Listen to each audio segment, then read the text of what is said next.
স্মরণ করা না, তিনি একটি আদর্শ হিসাবে প্রতিষ্ঠিত হয়েছে। বন্ধুরা, আমি বেশি কিছু আর বেশি বলবো না। শহীদ জিয়ার পরবর্তীতে এরশাদ ক্ষমতা দখল করে এরশাদ জিয়াকে হত্যা করে, এটাই হচ্ছে ইতিহাসের অন্যতম দিক।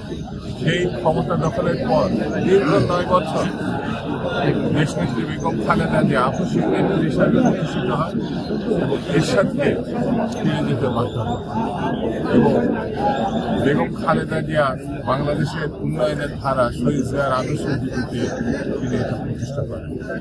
এরপরে আপনারা জানেন দীর্ঘ 16 বছর এই দেশে শেখ হাসিনা আওয়ামী লীগ পূর্ণবার ক্ষমতা দখল করে নির্বাচনের তামাশা করে বাংলাদেশকে একেবারে বিপন্ন এবং পার্শ্ববর্তী একটি দেশের কাছে জিম্মি দিয়ে এক ধরনের দাসত্বমূলক পরিস্থিতি ছিল।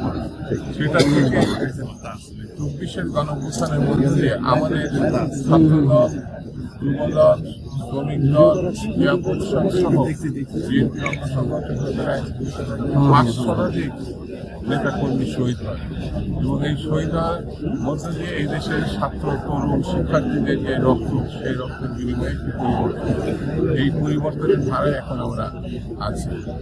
আমি স্পষ্ট করে বলি, এই পরিবর্তনের ধারাকে যদি বাস্তবায়ন করতে হয় তাহলে অতি অবশ্যই একটি নির্বাচনের মধ্য দিয়ে জনগণের সরকার প্রতিষ্ঠা না করলে তারেক রহমান সাহেব শহীদ জিয়া রহমানের যে আদর্শ অনুসরণ করে আমাদেরকে সামনের দিকে এগিয়ে নিয়ে যাচ্ছে সেটি ধরে রাখা কঠিন। সেই জন্য আমি মনে করি তারেক রহমান সাহেব যেটা বলেছেন, আমাদের আন্দোলন এখনো শেষ হয়নি, আমাদের সংগ্রাম শেষ হয়নি। আমি মনে করি আমাদেরকে এখনো ঐক্যবদ্ধভাবে বাংলাদেশকে রক্ষা করার জন্য সামনের দিকে এগিয়ে আজকে সেই লক্ষ্যে জিয়া পরিষদের এই প্রতিষ্ঠাবাসী কার্যকর ভূমিকা রাখবে বলে আমি বিজেপি পরিষদের কবি মুরাদ সহ যেসব নেতৃবৃন্দ ইতিমধ্যে ইন্তেকাল করেছেন আমি তাদেরকে স্মরণ করছি, আন্দোলন সংগ্রামে শহীদ হয়েছে তাদেরকে স্মরণ করছি এবং আপনাদেরকে ধন্যবাদ দিই। আমি